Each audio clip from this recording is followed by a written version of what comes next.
Bapak Ibu Saudara yang terkasih dalam Tuhan, selama bulan Maret MCC memiliki bulan spesial misi yang berbicara tentang keluarga. Dan ini adalah minggu terakhir di bulan Maret, kita masih akan membahas tentang keluarga. Dan yang kita bahas pagi hari ini tentang iman keluarga yang bertumbuh. Ada kata bertumbuh Bapak Ibu Saudara, artinya apa? Artinya tidak akan pernah berhenti. Jadi seterusnya bertumbuh. Kita sama-sama meyakini ketika Tuhan masih memberikan kita anugerah nafas kehidupan, berarti seharusnya iman kita terus semakin bertumbuh. Ada amin? Bertumbuhnya lewat apa? Saya mau bilang Bapak Ibu yang sudah pasti Tuhan akan mengizinkan hal-hal yang kadang kita tidak mengerti dan tidak masuk akal kita. Tetapi ternyata Tuhan punya rencana hal itu untuk membuat iman keluarga kita bertumbuh. Katakan amin. Lewat apa? Bisa lewat ujian Bapak Ibu. Seperti anak sekolah, ini ada Ibu Yosi ya di sini seorang guru. Ketika seorang anak mau mengalami kenaikan tingkat, tidak harus mengikuti namanya apa? Ujian. Karena ketika seseorang ikut ujian akan ketahuan levelnya sampai di mana. Ada amin. Ketika orang ini belajar dengan keras melalui segala proses, dia pasti akan naik tingkat, tidak mungkin tidak. Dan saya percaya sebagai keluarga dalam Tuhan, kita mau keluarga kita terus naik tingkat khususnya dalam iman kita. Katakan amin.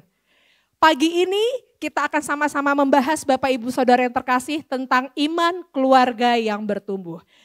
Pendahuluannya adalah di 2 Raja-Raja 4 ayat 1-7 ada salah seorang istri dari para nabi yang suaminya sudah meninggal datang kepada Elisa. Gitu ya. Dia datang membawa apa? Membawa pergumulannya kepada Elisa. Dia curhat sama Elisa, dia bilang gini, Elisa, suamiku telah meninggal.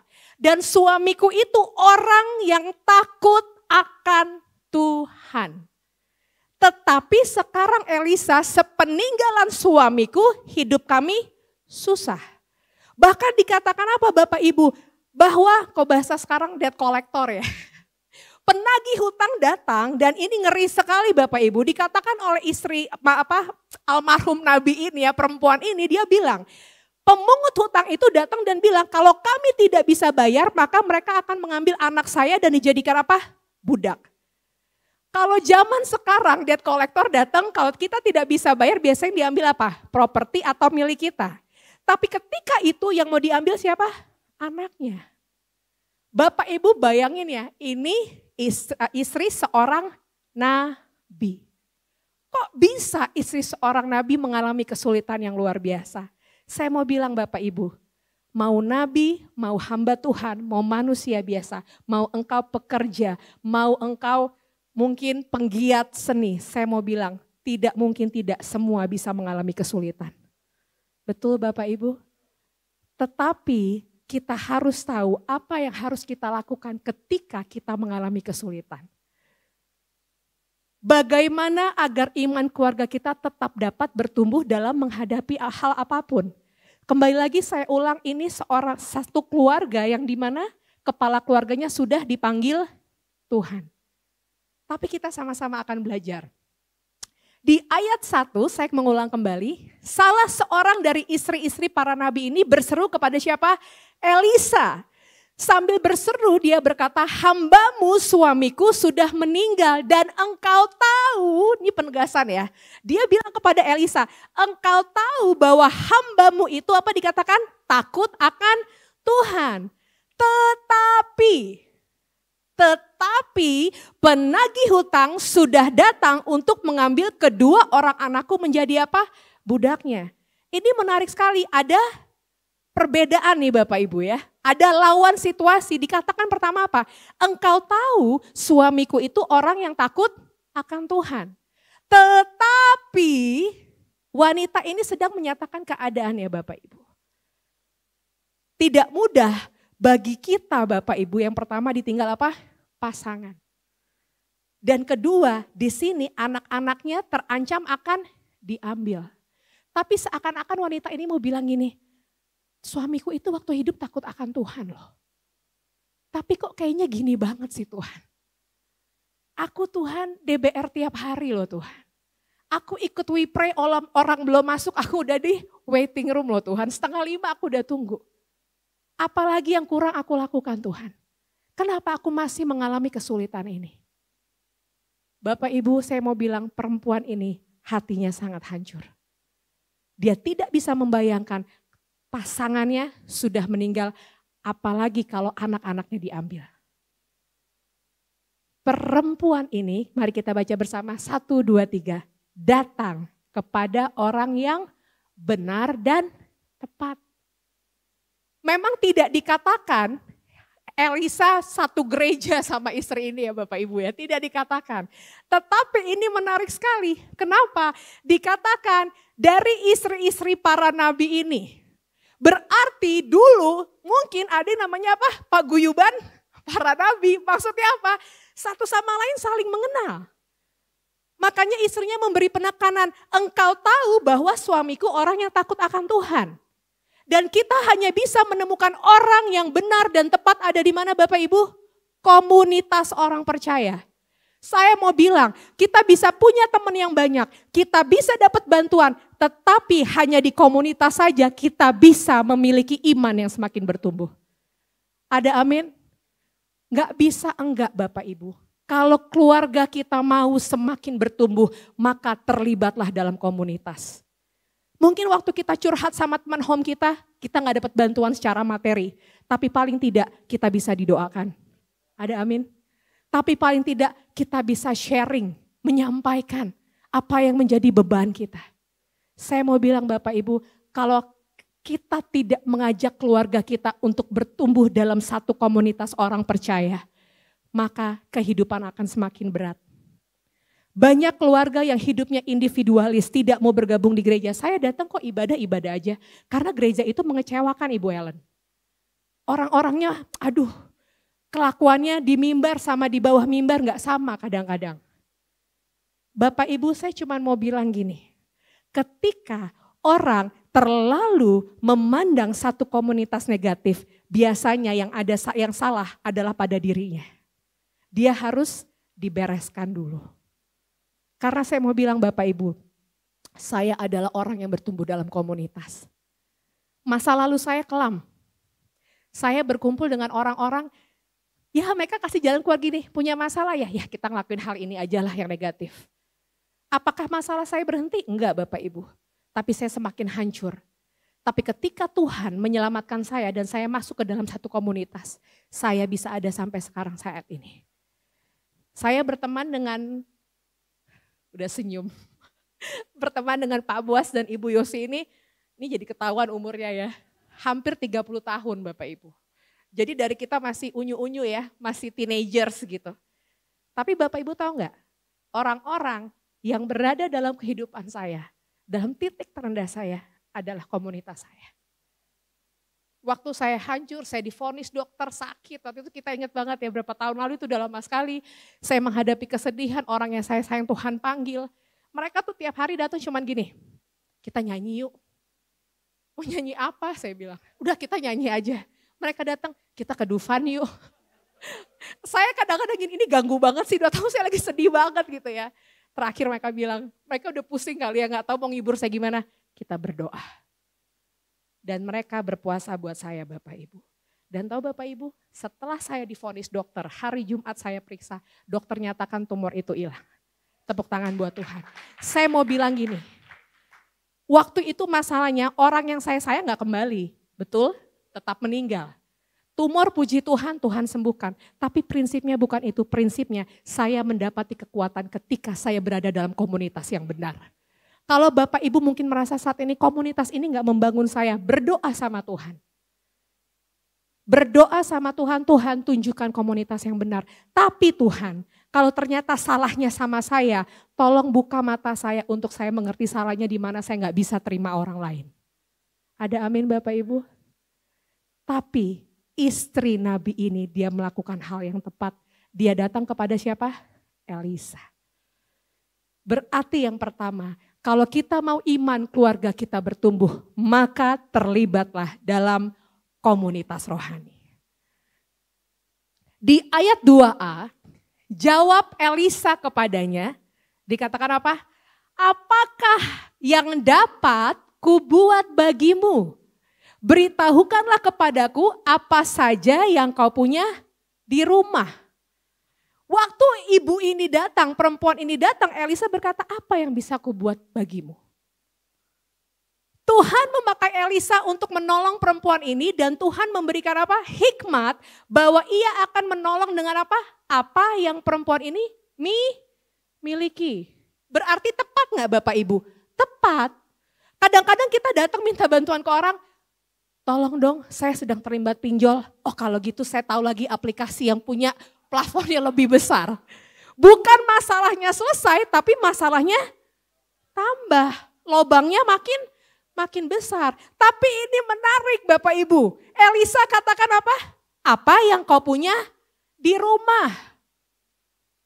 Ayat 2b dikatakan, berkatalah perempuan itu, hambamu ini tidak punya apa-apa di rumah kecuali sebuah buli-buli berisi minyak.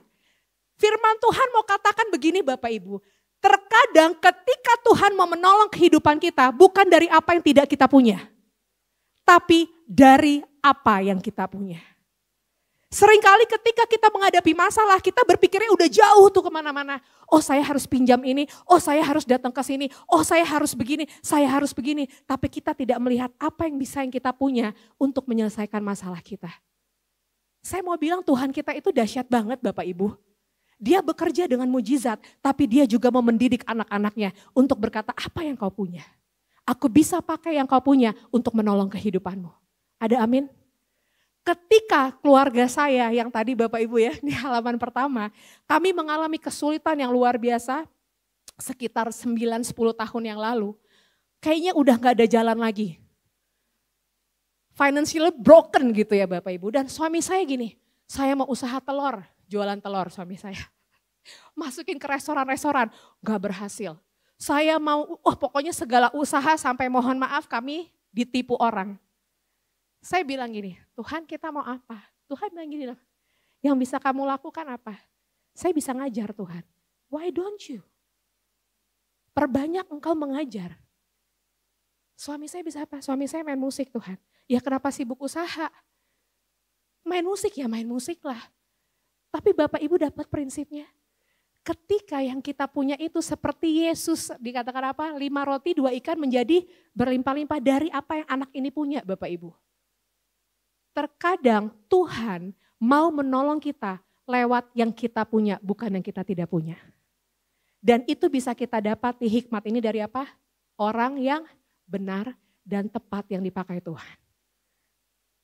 Ayat ketiga dan keempat. Lalu Elisa berkata, pergilah pinjamlah bejana-bejana dari luar, dari semua tetanggamu.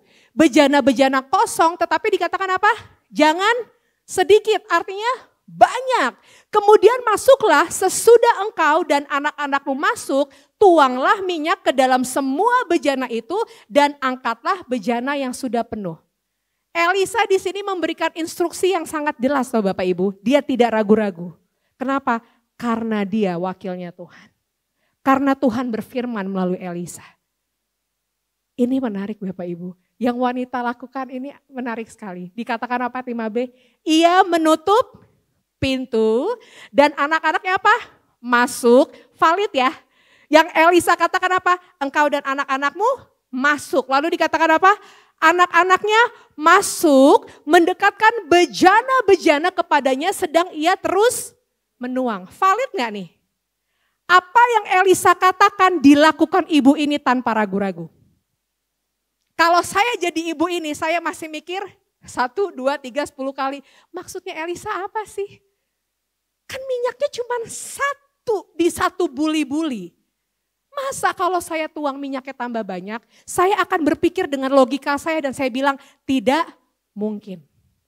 Tapi ibu ini tanpa babi bu gitu ya, dikatakan apa? Diikuti, dia bawa anak-anaknya masuk lalu dia mulai apa? Tuang. Bapak ibu, ketaatan tidak perlu menunggu waktu yang terbaik.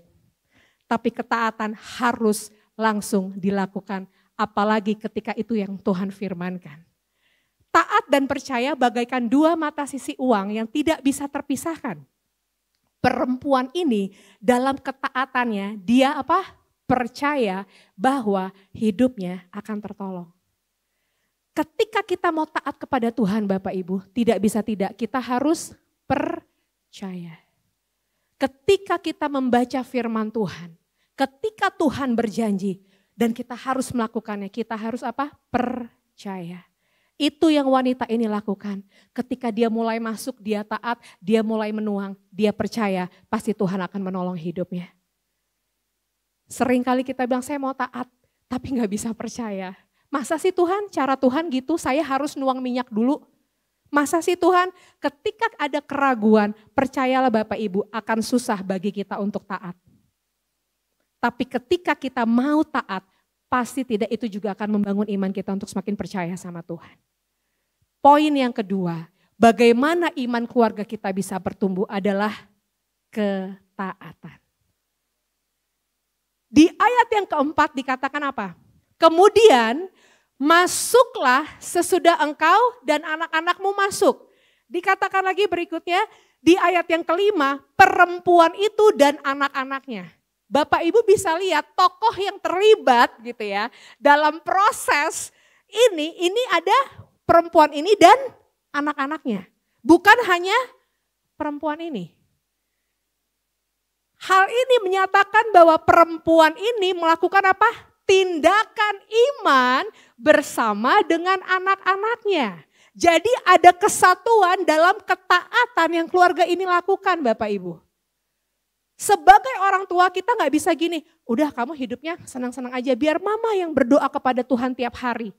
Supaya iman kamu bertumbuh. Kamu gak perlu DBR, kamu gak perlu ke gereja, gak apa-apa gereja online. Tapi nanti mama yang berdoa di hadapan Tuhan supaya iman kamu bertumbuh. Mohon maaf Bapak Ibu, tidak bisa. Kalau kita mau iman anak-anak kita bertumbuh, keluarga kita siapapun itu, mari bawa bersama kepada Tuhan dalam kesatuan. Ada amin? Wanita ini melakukan tindakan iman dengan anak-anaknya Bapak Ibu. Seringkali sebagai orang tua ketika kita mengalami kesulitan hidup, kita gak berani ngomong sama anak kita. Kasihan dia, belum waktunya, belum umurnya dia untuk mengerti masalah orang tuanya. Waktu kami mengalami yang saya ceritakan tadi, usia anak kami kira-kira waktu itu masih umur 6 tahun Bapak Ibu ya. Lalu saya bilang sama suami saya, kita ngomong sama Ben gitu, nama anak kami Ben. Dia sempat ngomongnya gimana saya? Enggak, biar Ben tahu keadaannya aja. Bahwa papa mamanya sedang mengalami kesulitan. Bapak Ibu gak mudah loh buat saya. Ini saya agak spill sedikit ya. Ceritanya adalah saat itu kami harus menjual rumah kami yang sudah kami namakan atas nama anak kami Benaya. Jadi ketika kami harus menjual rumah itu, kami harus ke persidangan. Membawa anak kami, lalu di sidang itu hakim katakan anaknya mana yang punya rumah, oke, walinya mana. Kalau gitu ibu harus tanda tangan dan hakim menanyakan kepada anak saya, anak umur 6 tahun, kamu tahu kamu punya rumah? Dengan dia jawab, punya. Kamu tahu mama kamu mau jual? Dia jawab, tahu. Kamu gak apa-apa? Enggak. Saya terharu ya Bapak Ibu. Saya nangis, tapi 2 hari sebelumnya, saya sama suami saya kita datang ke Ben, kita ngomong, Ben, papa mama minta maaf. Kami harus jual rumah ini. Dia cuma tanya, kenapa papa mama? Papa mama lagi sulit. Saya terharu nih kalau ngomong anak saya Bapak Ibu. Dia namanya adalah Karlen Benaya Karisteas Pardamaian Pasaribu, panjang ya. Karisteas artinya kasih karunia Tuhan. Pardamaian pembawa damai. Waktu itu saya nangis, dia cuma gini loh, tepuk ini saya. Gak apa-apa mama, gak apa-apa. Saya mau bilang Bapak Ibu, anak 6 tahun, tapi ketika saya menyampaikan keadaan keluarga kami, Justru dia memberi kekuatan kepada saya dan papanya. Pulang dari sidang kami ajak makan Yoshinoya. Saya bilang, Ben papa mama cuma bisa makan Yoshinoya paket yang big chicken ya, yang 20.000. Tapi dia happy Bapak Ibu, dia gak apa-apa. Dan yang saya bersyukur melalui proses itu, namanya anak umur segitu kan masih banyak maunya ya. Mau beli ini, mau beli itu. Until now, Benaya itu gak pernah minta macam-macam. Saya mau bilang Bapak Ibu, mari ajak keluargamu. Kadang-kadang kita berpikir gak perlulah itu bukan porsinya dia untuk tahu, gak bisa Bapak Ibu. Harus ajak siapapun anggota keluarga kita ketika kita sedang mengalami hal yang tidak mudah. Karena dalam keluarga yang bertumbuh harus ada kesatuan. Banyak anak-anak yang bertumbuh tidak mengerti tidak gampang mengerti keadaan orang lain. Kenapa? Karena orang tuanya tidak biasa berbicara apa adanya. Sehingga ketika mereka melihat kesulitan orang lain, mereka merasa itu bukan sesuatu yang harus mereka pedulikan Bapak Ibu. Kenapa? Karena orang tuanya selalu memberitahu, enggak kamu hidupnya baik-baik aja kok, kamu harusnya senang-senang aja kok. Saya mau bilang itu tidak mendidik. Sebagai orang tua harus berbicara apa adanya. Pastinya Tuhan memberikan kita hikmat, porsinya apa, pastinya Bapak Ibu. Tapi jangan biarkan anak kita tidak tahu ketika kita mengalami kesulitan. Justru biasakan latih iman mereka untuk berdoa bersama kita. Penutup Bapak Ibu. Dalam perjalanan iman keluarga harus ada komunitas, ketaatan, dan kesatuan. Dan melalui 3 hal ini kita bisa melihat pertolongan Tuhan. Tuhan menolong dan memberikan kecukupan bahkan kelimpahan. Di ayat yang ke-6, ketika bejana-bejana itu sudah penuh, perempuan itu berkata kepada anaknya, bawalah kepadaku sebuah bejana lagi. Lalu anaknya berkata, tetapi ibu, dikatakan apa? Jawabnya, tidak ada lagi bejana. Lalu minyak itu berhenti mengalir. Bapak Ibu bisa baca di sini luar biasa ya. Artinya adalah Tuhan memberi yang cukup. Minyak itu berhenti mengalir ketika bejananya sudah tidak ada Bapak Ibu. Tuhan pasti memberikan kecukupan. Bukan soal hanya materi tapi kekuatan juga yang cukup. Ada amin. Tapi kita akan bisa melihat kesatuan yang cukup bagi keluarga kita. Kita bisa lihat bahwa our life is content. Hidup kita ini udah cukup loh. Hidup kita ini sudah penuh dipuaskan oleh Tuhan. Dan di ayat yang ke-7b dikatakan, pergilah, ini kata Elisa. Jualah minyak itu, lalu dikatakan apa? Bayarlah seluruh hutangmu, engkau serta anak-anakmu dapat hidup dari kelebihannya. Bukan hanya cukup tapi berlimpah. Bapak Ibu, zaman dulu itu minyak itu tuh ternyata sesuatu yang berharga. Jangan disamakan kayak minyak goreng hari ini ya. 2 liter 1 pouch harganya paling mahal 37.000. Let's say 1 buli-buli itu 2 liter. Saya mau tanya, berapa banyak buli-buli yang harus kita kumpulkan untuk bukan hanya bisa bayar hutang loh, tapi dikatakan apa? Dapat hidup dari kelebihannya. Saya percaya matematika kita pun kita gabung, saya rasa rumah ibu ini akan 2 kali lipat gereja ini. Bayar hutang lalu dikatakan apa? Selebihnya untuk membayar kehidupannya. Saya gak kebayang Bapak Ibu, kalau dengan minyak yang sekarang ya. Bukan buli-buli, kita butuh mobil tangki, betul Bapak Ibu? Tapi ini luar biasa sekali. Saya mau bilang gini, ada orang berkata, when we do our best, God do the rest. Saya setuju, tapi saya lebih setuju, when we do our part, God will do His part.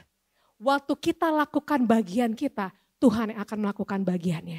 Bagian kita apa? Berada dalam komunitas, taat sama Tuhan dan hidup semakin satu dengan keluarga kita. Kita akan melihat kemuliaan Tuhan dinyatakan. Mari kita tundukkan kepala. Kita renungkan kebenaran firman Tuhan. Sambil meresponi kebenaran firman Tuhan, mari kita naikkan pujian, ku percaya janjimu.